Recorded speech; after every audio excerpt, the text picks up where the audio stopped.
Continuamos con la penetración de los virus a la célula. Ya vieron en el video anterior la entrada por fusión de membranas de los virus envueltos. Ahora verán los mecanismos de endocitosis que aplican tanto los virus envueltos como los desnudos. Por último, los de inyección y de entrada directa o translocación en el caso de algunos virus desnudos. El virus penetra por endocitosis, también llamada viropepsia, lo hace por un proceso mecánicamente inverso a la fusión de membranas. ¿Esto qué quiere decir? Que en este proceso la membrana del huésped se invagina formando una vacuola que transporta al virus hacia el interior de la célula huésped. Este mecanismo es empleado por virus envueltos, como el virus de la hepatitis C e influenza, y también por virus desnudos, tal es el caso de los adenovirus, parvovirus, virus hepatitis A, entre otros.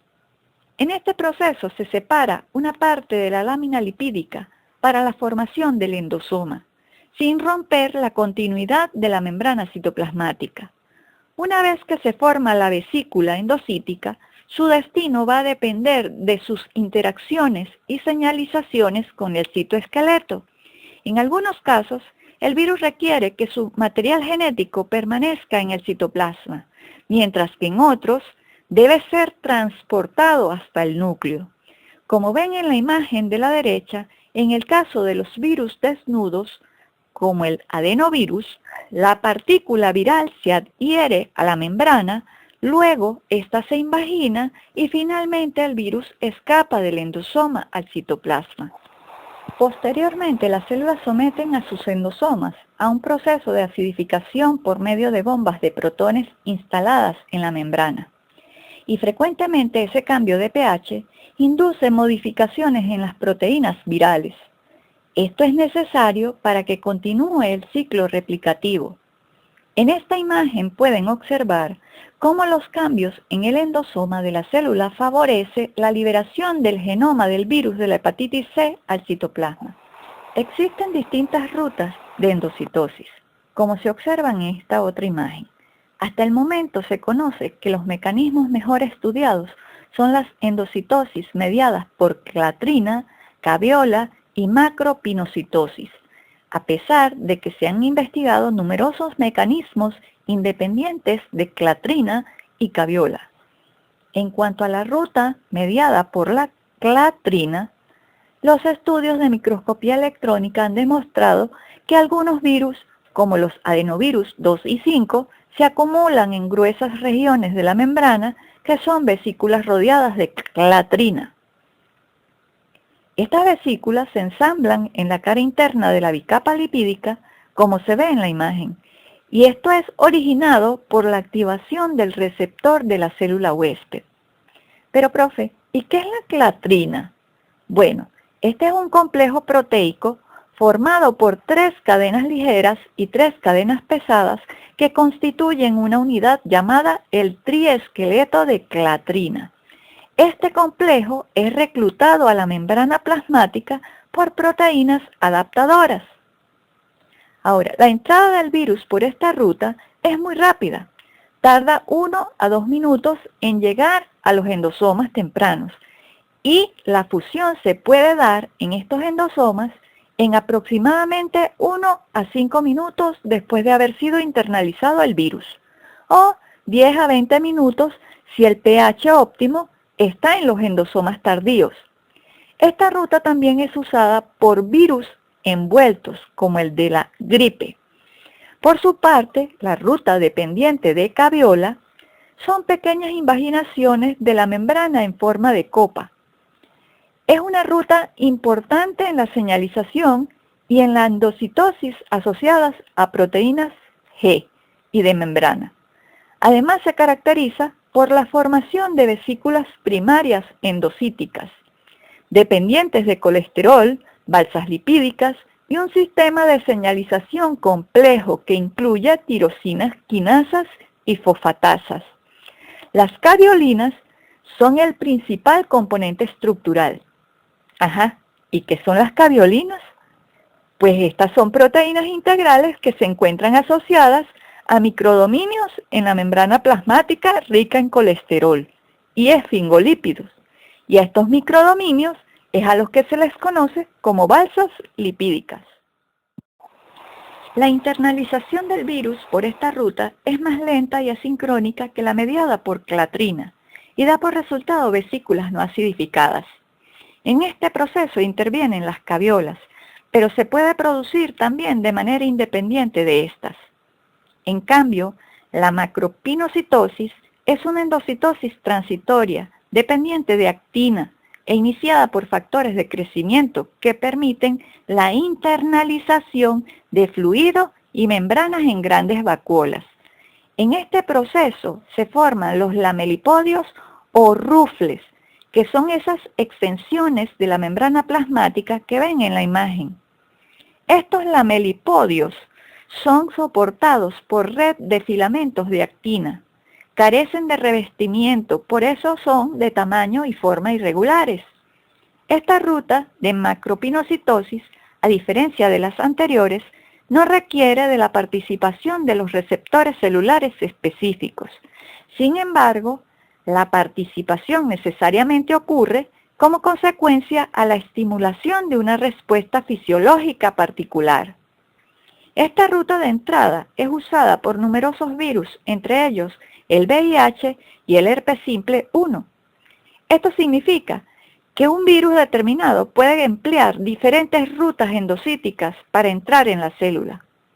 También se han descrito otros mecanismos endocíticos menos conocidos que se caracterizan por la ausencia de envolturas detectables al microscopio electrónico, la independencia de caviolina y clatrina y la transferencia de virus a la red endosómica.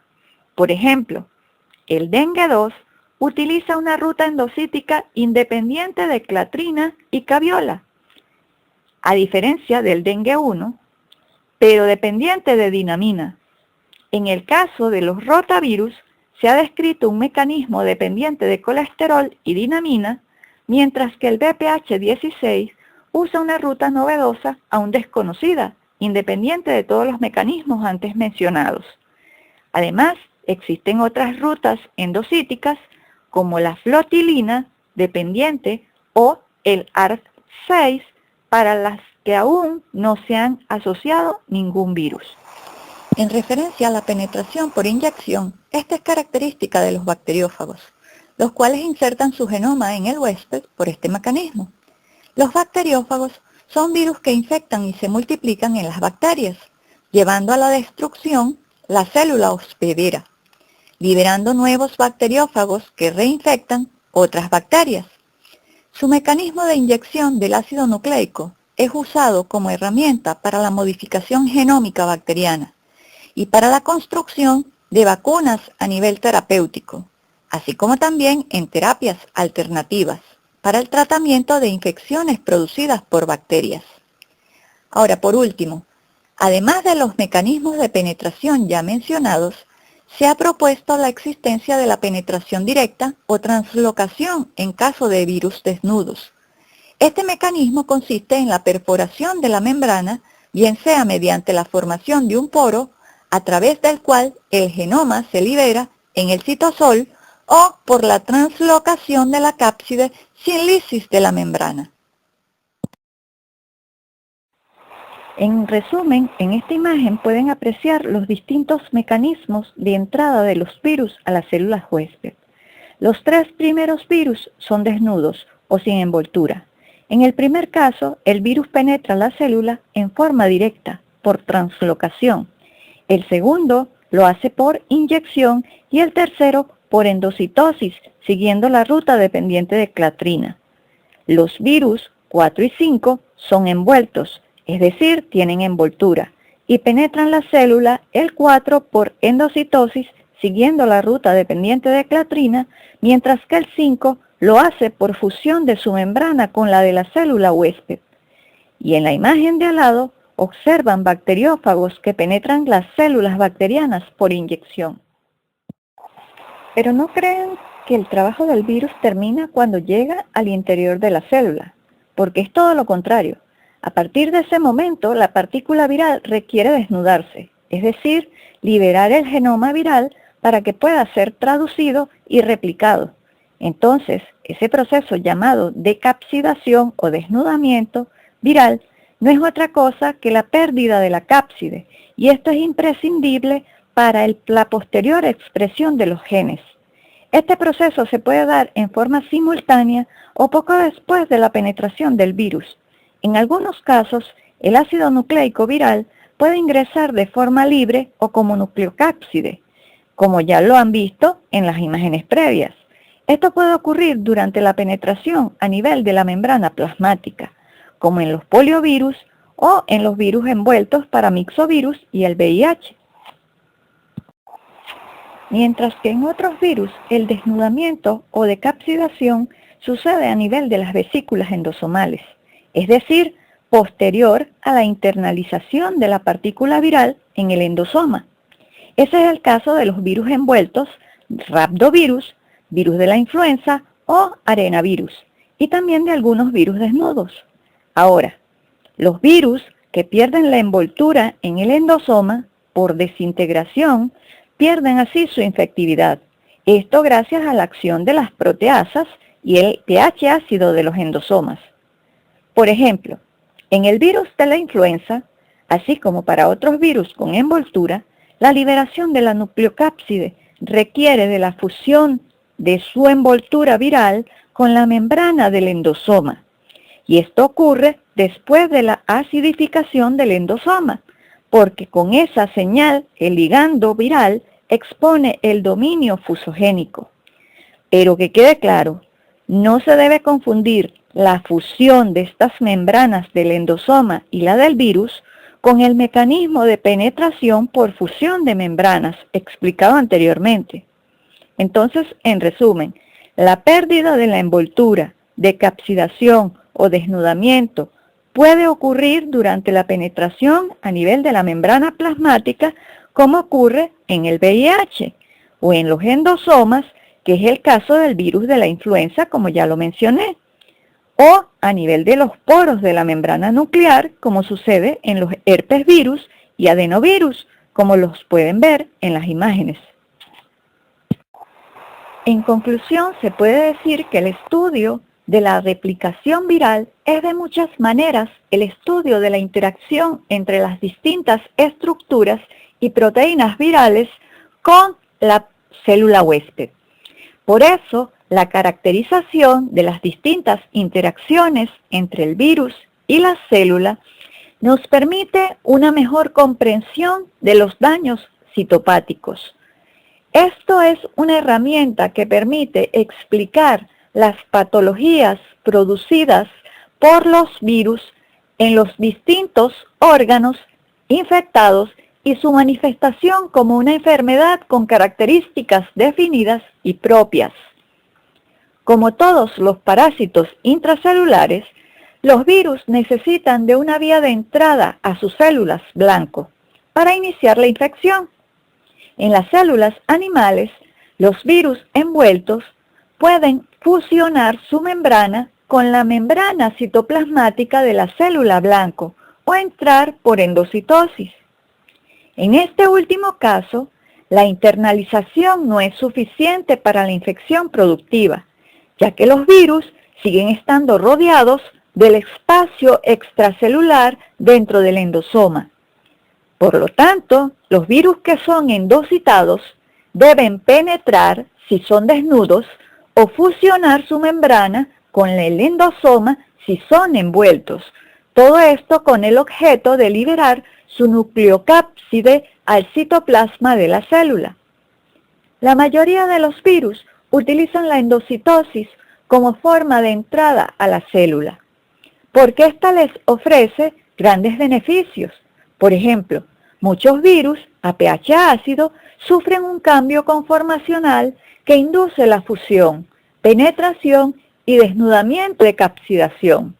En estos casos, la endocitosis es crucial debido a que por esta vía se acidifican las vesículas endosómicas. Otra ventaja de este desnudamiento es que los virus no dejan glicoproteínas expuestas en la superficie de la célula y así se protegen de la respuesta inmune del hospedador. Incluso muchos virus que no requieren estrictamente la disminución del pH utilizan esta vía de entrada debido a que los endosomas le ofrecen una forma facilitada y rápida de atravesar la membrana plasmática y pueden moverse en el citoplasma hacia el compartimento celular, lo que les garantiza una infección exitosa. Además, el endosoma puede transportar la carga viral cercana al poro nuclear. Esto es especialmente utilizado por los virus que necesitan del núcleo de la célula para replicarse. En definitiva, los virus no solo dependen de la maquinaria de la célula para su internalización, sino también para su tráfico dentro del citoplasma y la habilidad de encontrar el sitio de replicación correcto. Ya finalizada la primera parte del tema 2, les recuerdo que en mi cuenta de educaplay.com y en el Classroom les dejo la actividad lúdica correspondiente y que la intención es que logren resolverla con lo aprendido en este video. Además, tienen toda la bibliografía que pueden consultar. Hasta el próximo video.